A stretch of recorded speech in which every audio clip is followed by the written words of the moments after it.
पक्षाचे नेते उद्धवजी ठाकरे यांनी काल वर्धापन दिन सोहळ्यामध्ये उभाटा गटाचा राजीनामा देण्याची घोषणा केली। परंतु उद्धवजी ठाकरे यांच्या सवयीप्रमाणे ते या प्रकरणात देखील यू टर्न घेतल्याशिवाय राहणार नाहीत, कारण उद्धवजी म्हणजे यू टर्न हे समीकरण झालेलं आहे।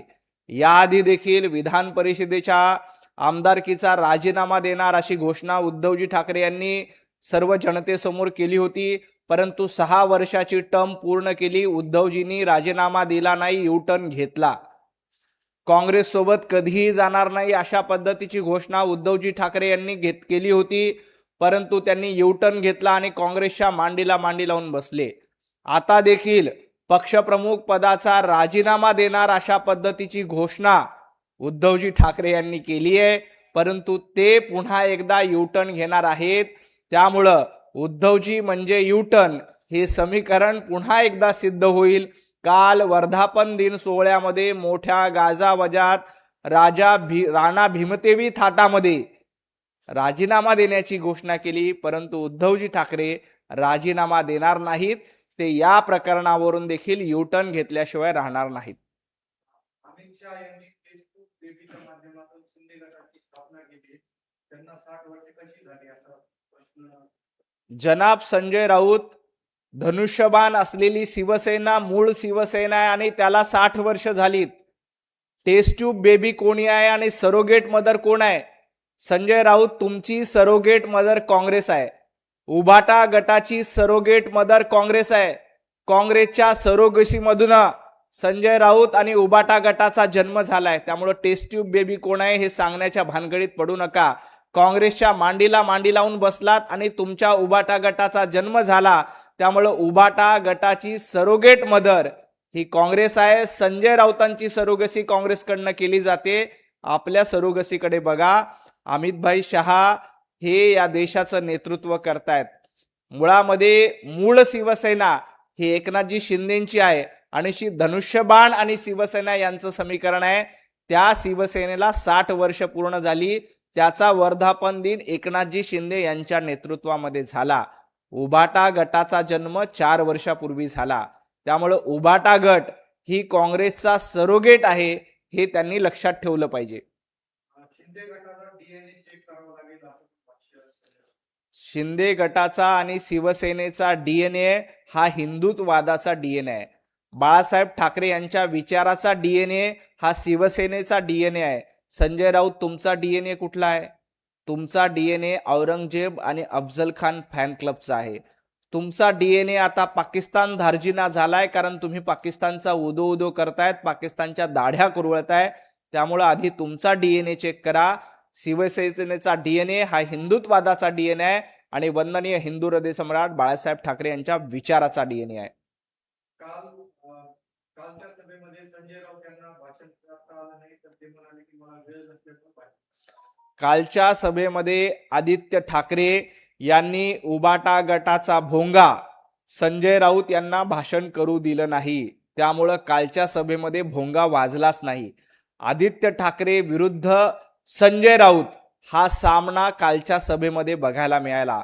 खरं तर संजय राऊत यांना भाषण करायचं होतं, भाषणाची आणि शिव्या देण्याची पूर्ण तयारी संजय राऊत यांनी करून आले होते, परंतु आदित्य ठाकरे यांनी संजय राऊतांना दम दिला आणि सांगितलं की उभाटा गटाच्या मेळाव्यामध्ये भाषण करायचं नाही।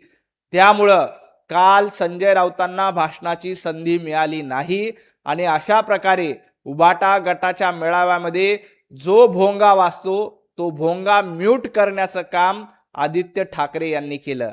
येणाऱ्या काळामध्ये आदित्य ठाकरे हे संजय राऊत यांना आपल्या पक्षाच्या बाहेर नक्की घालवतील, कारण उभाटा गटाची वाताहत संजय राऊतांमुळेच होते।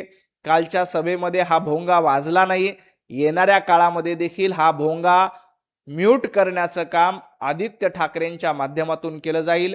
आदित्य ठाकरे विरुद्ध संजय राऊत हा संघर्ष कालच्या वर्धापन दिनाच्या सोहळ्यामध्ये बघायला मिळाला। आमच्याकडे कोल्हे पळाले, त्यांची सुनता केली गेली, हे लोक विकले गेले। आता हे लोक शिंदे गटात घंटा वाजवत बसणार आहे। यांच्या की घंटा दिला जाणार आहे अशी टीका समजते. संजय राऊत, तुमच्या हातामध्ये जनतेने घंटा दिलाय. तुम्ही महापालिकेच्या निवडणूक लढलात, इथं तुम्हाला भोपळा दिला, जिल्हा परिषदेच्या निवडणुकीला भोपळा दिला आणि विधानसभेच्या निवडणुकीत तर उबाटा गट संजय राऊत यांच्या हाती सगळ्यात मोठा घंटा देण्याचं काम महाराष्ट्रातल्या जनतेनं दिलंय. तो घंटा वाजवत बसा, कारण महाराष्ट्राने तुम्हाला दुसरं काहीही काम दिलेलं नाही. फक्त रोज सकाळी भोंगा वाजवायचा आणि संध्याकाळी घंटा वाजवायचं, एवढंच काम संजय राऊत आणि उबाटा गटाला शिल्लक आहे. महाराष्ट्रातली जनता सुज्ञ आहे. त्यांना माहित आहे की देवेंद्रजी फडणवीस हे चांगलं काम करतायत, एकनाथजी शिंदे चांगलं काम करतायत, सुनेत्राताई पवार चांगलं काम करतायत. त्याच्यामुळं त्यांच्या नेतृत्वामध्ये सर्व निवडणुकीमध्ये भारतीय जनता पार्टी आणि महायुतीला यश मिळालं. त्या तुलनेमध्ये महाविकास आघाडीला कुठेही यश मिळालं नाही. त्यांच्या हाती घंटा देण्याचं काम हे महाराष्ट्रातल्या जनतेनं केलेलं आहे. आणि राहिला प्रश्न कोणाला विकत घेतलं, कोण विकल्या गेलंय, संजय राऊत 2019ला सगळ्यात मोठा बाजार तुम्ही मांडला होता. या बाजारामध्ये तुम्ही आपला पक्ष विकायला काढला आणि तो पक्ष काँग्रेसला विकला, काँग्रेसच्या दावणीला बांधला. त्यामुळं तुम्ही विकले गेलेले आहात, तुम्ही बाजारात बसलेले आहात आणि तुमची बाजारातली किंमत काँग्रेसनी ठरवलेली आहे. तुम्ही बाळासाहेब ठाकरे यांचे विचार सोडून काँग्रेसच्या दावणीला गेलात.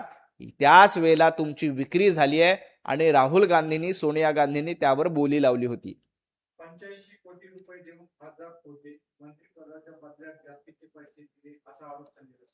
85 कोटी, 100 कोटी हे आकडे संजय राऊत कुठून आणतायत? जर पैशानी खासदार, आमदार विकत घेता येत असले तर कोविडच्या काळामध्ये उद्धवजी ठाकरे, संजय राऊत यांच्या सरकारने दररोज 100 कोटी या हिशोबाने 90,000 कोटी रुपये कमवले. या 90,000 कोटी रुपयांमधनं तुमच्या किती खासदारांना विकत घेता येऊ शकलं असतं? देशभरातील 300 खासदार तुम्ही या 90,000 कोटी रुपयाच्या जीवावर विकत घेऊ शकला असतात. आणि तुम्ही आमिष दाखवून विकत घेण्याचा प्रयत्न देखील केला, परंतु तुमची वैचारिक सुनता झाली असल्यामुळे तुम्हाला हे आमदार, खासदार विकत घेता येणार नाहीत. पैशाने माणसं विकत घेता येत नाहीत. त्यासाठी वैचारिक वारसा लागतो, वैचारिक अधिष्ठान लागतं. विचारांची लढाई लढणारे माणसं आहेत. तुमच्यासारखं पैशावर लढणारे आणि फक्त इनकमिंग करणारी ही माणसं नाहीत. हे संजय राऊतांनी लक्षात घ्यावं. शिंदे गटातील सगळे भाग्य आहेत, त्यासाठी आई बाप एक असावा लागतात अशी टीका संजय. संजय राऊत, रोज सकाळी 9 वाजता बांग देणारे तुम्ही आणि लोकांना तुम्ही भांडगे म्हणता. तुम्ही रोज सकाळी उठून बांग देण्याचं काम करता. बाडगे कोण आहेत ते महाराष्ट्राने बघितलंय. ज्यांनी हिंदुत्ववादाचे विचार सोडले ते खरे बाडगे असतात. ज्यांनी आपले विचार विकून काँग्रेसच्या दावणीला पक्ष बांधला ते खरे बाडगे असतात. त्यामुळे तुमचं बाडगेपणा हा महाराष्ट्राने बघितलाय आणि तुमच्या या बाडगेपणाला कंटाळूनच महाराष्ट्रातल्या जनतेनं तुम्हाला घरी बसवलंय, तुम्हाला सपशेल नाकारलंय. त्याकडे जरा लक्ष द्या. गरज संपली की शिंदे गटाला उकिरड्यावर फेकले जाईल असा टोला संजय. उकिरडा आणि गाढवांचा जास्त संबंध असतो आणि भांडूपमध्ये गाढव नाका आहे. संजय राऊत, तुमच्या घरापासून जवळच गाढव नाका आहे.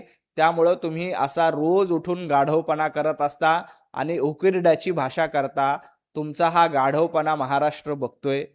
उकिरड्यावर कोण जातंय, गाढव नाक्यावर कोण जातंय, गाढव नाक्यावरून कोण पत्रकार परिषद घेते, याची इत्थंभूत माहिती महाराष्ट्राला आहे. वापरा आणि फेकून द्या ही रणनीती काँग्रेसची आहे, भारतीय जनता पार्टीची नाही. काँग्रेस तुम्हाला वापरून फेकून देणार आहे. काँग्रेस तुम्हाला यूज अँड थ्रो करणार आहे. त्याकडे लक्ष द्या. उद्धवजी ठाकरे यांचा पक्ष काँग्रेसमध्ये विलीन करण्याचा प्रयत्न संजय राऊत तुमचा आहे आणि त्यासाठी तुम्ही सुपारी घेतली आहे. त्यामुळं काँग्रेस तुमचा वापर करून टाकून देणार आहे, त्याची चिंता करा. एकनाथजी शिंदे हे नेतृत्व करण्यासाठी सक्षम आहेत. महायुतीचे घटक आहेत, एनडीएचे घटक आहेत. तुम्हाला मात्र कुणीही विचारत नाही. तुमची जागा ही भांडूपच्या गाढव नाक्यावर आहे. हे महाराष्ट्रातल्या जनतेनं सिद्ध केलंय. आजच्या सामन्यात अग्रलेखातून गिरीश महाजन यांच्यावर टीका करण्यात आली. त्यांचा उल्लेख मावशी असा करतात. संजय राऊत, गिरीश महाजन यांचा उल्लेख मावशी करताना तुम्हाला थोडीशी लाज वाटली पाहिजे. तुम्ही स्वतः नटरंग आणि नाचाची भूमिका बजावता. उबाटा गटाचा तमाशा करून नाचेगिरी करण्याचं काम तुम्ही केलेलं आहे. त्यामुळं इतरांना मावशी म्हणण्याच्या आधी आपला स्वतःचा नटरंग आणि नाचा झालाय याच्याकडे जास्त लक्ष द्या. उबाटा गटाचा पूर्ण तमाशा करून नटरंग आणि नाचाची भूमिका उद्धवजी ठाकरे संजय राऊत अतिशय चांगल्या पद्धतीनं वठवतायत आणि संजय राऊत हे नाचाच्या भूमिकेमध्ये आणि नटरंगाच्या भूमिकेमध्ये आहेत हे महाराष्ट्राने ओळखलेले आहेत. तुम्ही तुमची नाचाची आणि नटरंगाची भूमिका व्यवस्थित करा.